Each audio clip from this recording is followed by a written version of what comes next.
இந்திரா ஏதோ அவங்க ரூம்ல வேலை செஞ்சுட்டு இருக்காங்க. அப்ப கௌதம் வர்றாங்க. என்ன இந்திரா, ஒரு நிமிஷம் கூட உன்னால சும்மாவே இருக்க முடியாதா இந்திரா அப்படிங்கிறாங்க. இப்போதைக்கு இந்த வேலையெல்லாம் செஞ்சுட்டு இருக்க, என்ன பண்றது கௌதம், ஒரு வேலை விட்டா ஒரு வேலை வந்துட்டே இருக்கு கௌதம். ஆமா ஆமா, அது வந்துட்டே இல்ல, நீ தான் இழுத்து போட்டுக்கிற. எதுக்கு இந்திரா இந்த வேலையெல்லாம் செஞ்சுட்டு இருக்க? இல்ல கௌதம், நாளைக்கு சீமந்தம் வேற, வீடெல்லாம் சுத்தமா இருக்க வேண்டாமா அப்படின்னு சொல்லிதான் எடுத்து வச்சுட்டு இருக்கேன். இந்திரா, நீ சொல்றது உனக்கே நியாயமா தெரியுதா? அது சுத்தமா இல்லாத வீட்டை நீ சொல்லணும். நீ தான் அப்பப்ப கிளீன் பண்ணி பயங்கர சூப்பரா வச்சிருக்கேன், நீ இதை சொல்லாமா? இந்திரா இங்க கொஞ்சம் பாரு இந்திரா அப்படின்னு சொல்லி கூப்பிடுறாங்க. என்ன கௌதம் அப்படின்னு இந்திரா கேக்குறாங்க. இல்ல அம்மா இன்னைக்கு உன்னை இந்த வீட்லயே இருக்க சொன்னது எனக்கு எவ்வளவு சந்தோஷம் தெரியுமா? நான் எவ்வளவு சந்தோஷமா இருக்கேன் தெரியுமா? நீ சாமி கிட்ட சத்தியம் வச்ச. ஐயோ சத்தியம் வச்சுட்டே நான் நினைச்சிட்டு இருந்தேன், அப்படியே அது நடந்துருச்சு அப்படின்னு சொல்லிட்டு இருக்கும் போது இந்திரா அப்படியே கண் கலங்கிட்டு இருக்காங்க. இந்திரா, நான் எவ்வளவு சந்தோஷமா பேசிட்டு இருக்கேன், நீ என்ன ஒண்ணுமே பேச மாட்டேங்கிற அப்படின்னு சொல்றாரு கௌதம். அப்படி கண்ணை தொடச்சிட்டு, கௌதம் நானும் சந்தோஷமா தான் இருக்கேன் கௌதம் அப்படின்னு சொல்லிட்டு இருக்கும் போதே ஒரு ஆல்பத்தை பாக்குறாரு கௌதம். ஓ, இது என்னோட சின்ன வயசு ஆல்பம் அப்படிங்க, அப்ப குடு கௌதம், நான் அது பாக்குறேன் அப்படின்னு சொல்றாங்க. இல்ல இல்ல இந்திரா, இது வேண்டாம் இந்திரா, வேண்டாம், அந்த ஆல்பத்தை குடு. ஏன் கௌதம், நான் பார்க்க கூடாதா? இல்ல இந்திரா, அது சின்ன வயசு போட்டோ தான், பட் அதுல நானு பொண்ணு மாதிரி ட்ரெஸ் பண்ணிருப்பேன் அப்படின்னு சொல்றாரு. இந்திரா குடு இந்திரா, பிளீஸ் குடு இந்திரா ஆல்பத்தை. கௌதம், நான் பார்த்தா என்ன, எல்லா குழந்தைகளுமே சின்ன வயசுல இது மாதிரி கெட்டப் போடுறதானே. சரி ஓகே பாரு போ அப்படின்னு கோவமா சொல்றாரு கௌதம். சரி உட்காந்துனாச்சு பாரு இந்திரா அந்த ஆல்பத்தை. ஓகே கௌதம் உட்காந்துட்டு ஒவ்வொரு போட்டோவா பாக்குறாங்க. கௌதம், இது எப்ப எடுத்தது? இது என்னோட ஃபர்ஸ்ட் பர்த்டேக்கு எடுத்தது இந்திரா அப்படின்னு சொல்லிட்டு இருக்கும் போதே அடுத்ததே சந்திராவை காமிக்கிறாங்க. முருகன் முன்னாடி நின்று வேண்டிட்டு இருக்காங்க. என் பொண்ணும் நானும் கெஞ்சி கேட்டதுக்கு நீங்க பலன் அடிச்சிட்டீங்க. சம்மந்தி அம்மா காலையில போய் பேசினப்போ என்கிட்ட மோகம் கொடுத்து பேசவே இல்ல, ஆனா அவங்களே இந்திராவை இருக்க சொல்லிட்டாங்க. நான் வாழா விட்டியா தான் இந்திராவை என் வீட்டுக்கு கூட்டிட்டு போகணும்னு நினைச்சேன், ஆனா அதெல்லாம் இல்லாம எல்லாத்தையுமே சரி பண்ணிட்டீங்க. வர கிருத்திகை அப்போ உங்களுக்கு பால் குடம் எடுக்கிறேன் அப்படின்னு சொல்லிட்டு இந்த வீட்டுல ஏற்கனவே ஏகப்பட்ட எதிரிகளா இருக்காங்க. அவங்க கந்திஷ்டி எல்லாம் என் பிள்ளைகளுக்கு படாம சந்தோஷமா இருக்கணும். வர வளகாப்புல என் ரெண்டாவது பொண்ணு மாப்பிள்ளையும் ஒன்னா இருக்கிறத பார்த்து நான் சந்தோஷமா இருக்கேன். ஏன் மனசு குளிர்ந்த மாதிரியே உங்க மனசு குளிர்றதுக்காக பால் காவடை எடுக்கிறேன், பாலாபிஷேகம் பண்றேன் அப்படின்லாம் வேண்டிட்டு இருக்காங்க சந்திரா. அதுக்கப்புறம் போட்டோ எல்லாம் பாத்துட்டு இருக்காங்க. இந்திரா ஒரு போட்டோ மட்டும் கௌதம் எடுத்து ஒளிச்சு வச்சுக்கிறாரு. கௌதம், அது என்ன போட்டோ கௌதம்? இல்ல இல்ல இந்த பிக் வேண்டாம் இந்திரா, நீ மத்ததெல்லாம் பாரு. கௌதம், இந்த போட்டோவை நான் பார்த்தே ஆகணும், என்ன சொல்ல? இல்ல இந்திரா, அதுல நான் ட்ரெஸ் போடாம வெறும் ஜட்டி மட்டும் போட்டுட்டு இருக்கேன் இந்திரா அப்படிங்கிறாங்க. அப்போ இதை நான் பார்த்தே ஆகணும், குடு குடுன்னு கேக்குறாங்க. ரெண்டு பேரும் எழுந்திரிச்சு அங்க எங்கேயும் போகிறப்ப அப்படியே கௌதம் பெட்ல விழுகிறாங்க. இந்திராவும் அப்படியே கௌதம் மேல விழுந்துறாங்க. ஒருத்தர் அப்படியே பார்த்துட்டே இருக்காங்க. அதுக்கப்புறம் ரெண்டு பேரும் எழுந்திரிச்சுறாங்க. சரி யாரோ கூப்பிடுற மாதிரி இருக்கு, நான் போயிட்டு வரேன் கௌதம் அப்படிங்கிறாங்க. இந்திரா, ஏது அத்தை எதுவும் கூப்பிடலையே, சரி போயிட்டு வா அப்படின்னு சொல்றாங்க கௌதம். அதுக்கப்புறம் பாத்தீங்கன்னா வெக்கப்பட்டு அங்கிருந்து போயிடுறாங்க இந்திரா. அடுத்தது ராகினியை காமிக்கிறாங்க.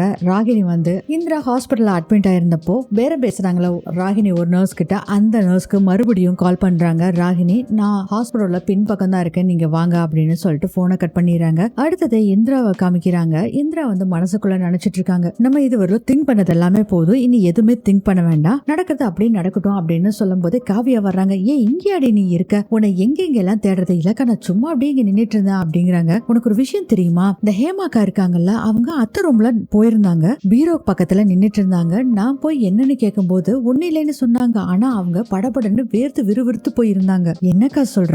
ஆமா இந்திரா. யாருக்கா? ஹேமாக்காவா? ஆமா இந்திரா, நான் போய் கேட்டப்போ அவங்க ஏதோ ஒரு மாதிரி பேசி மழுப்புனாங்க.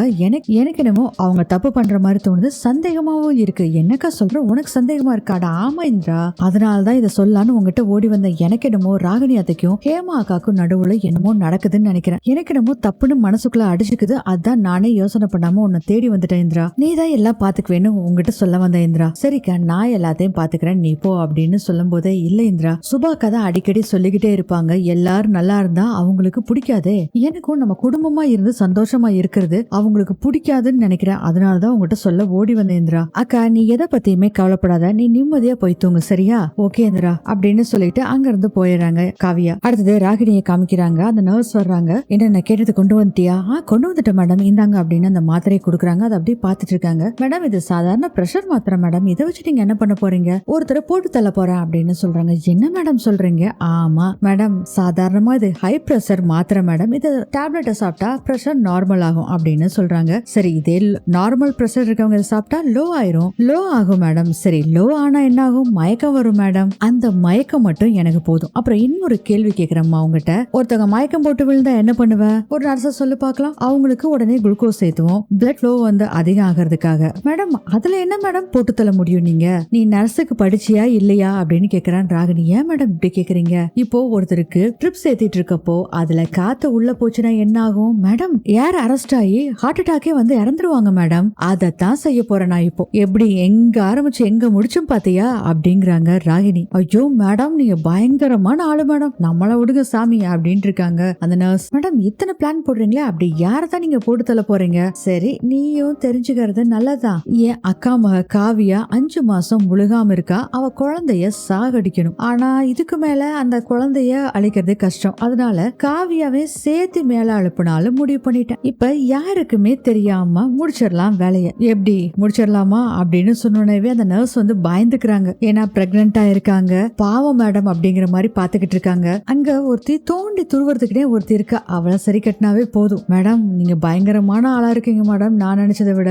அதனால நான்லாம் இதெல்லாம் பண்ணல மேடம். இங்க பாரு, நீ ட்ரிப்ஸ் போடுறதுக்கு ஹெல்ப் பண்ணாவே போதும். நான் தான் ஏற்கனவே சொன்னேன்ல, விஷம் கொடுத்து ஏதாச்சும் பண்ணா கூட பரவாயில்ல, இது யாருக்குமே தெரியாது அப்படின்னு சொல்றாங்க ராகினி. நர்ஸும் முடியாதுன்னு சொல்றாங்க. இவங்களும் எவ்வளவோ பேசி பாக்குறாங்க. அப்புறம் கடைசியில சொல்றாங்க, இங்க பாரு, 1 வருஷம் நீ வாங்குற சம்பளத்தை ஒரே நைட்ல நான் கொடுத்துறேன் அப்படிங்க யோசனை பண்றாங்க. இவ்வளவு நீ யோசனை பண்ணவே கூடாது. யோசனை பண்ணி மாட்டேன்னு சொன்னேன்னு வச்சுக்கேன், உன்ன நான் மாட்டி விட்டுருவேன். நீ தான் இதை செஞ்சின அப்படின்னு சொல்றாங்க ராகினி. இவ்வளவு உண்மையும் எதுக்கு சொன்ன, எல்லாம் நீ தெரிஞ்சுக்கணும்தான் அப்படின்னு சொல்லிட்டு இருக்காங்க. மேடம் மேடம் விட்டுருங்க, நீங்க சொல்றத நான் ஏத்துக்கிறேன், நீங்க தைரியம் கொடுத்தனால எனக்கு தைரியம் ஆயிடுச்சு அப்படின்லாம் பேசிட்டு இருக்காங்க நர்ஸும். சரி உன் போனை நீ பக்கத்திலே வச்சுக்கோ, நான் சொன்ன உடனே நீ கிளம்பி வரணும் சரியா அப்படின்னு சொல்றாங்க ராகினி. சரிங்க மேடம் அப்படின்னு சொல்றாங்க நர்ஸ். அங்க இருந்து போயிடுறாங்க ராகினி. அடுத்ததே நம்ம இந்திராவை காமிக்கிறாங்க.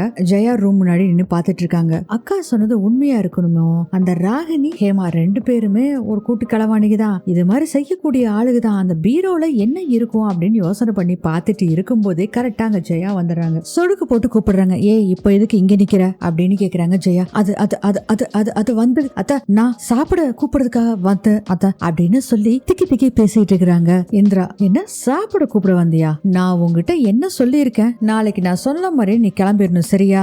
சரியாத்தா. ஆமா அப்புறம் என்ன உரிமையில என்ன கூப்பிட வந்தா? முதல்ல நீ இங்க இருந்து கிளம்பு அப்படின்னு சொல்றாங்க. சரிங்கத்தா அப்படின்னு சொல்லிட்டு அங்க இருந்து போயிடுறாங்க இந்திரா. இந்திரா போன பின்னாடி சொல்லிட்டு இருக்காங்க, யார் வீட்டுல வந்து சாப்பிட சொல்றது, கொஞ்சம் விட்ட தலை மேல ஏறி உட்காந்துருவா அப்படின்னு கடுப்புல இருக்காங்க ஜெயா. இதோட இந்த எபிசோட் முடியுது.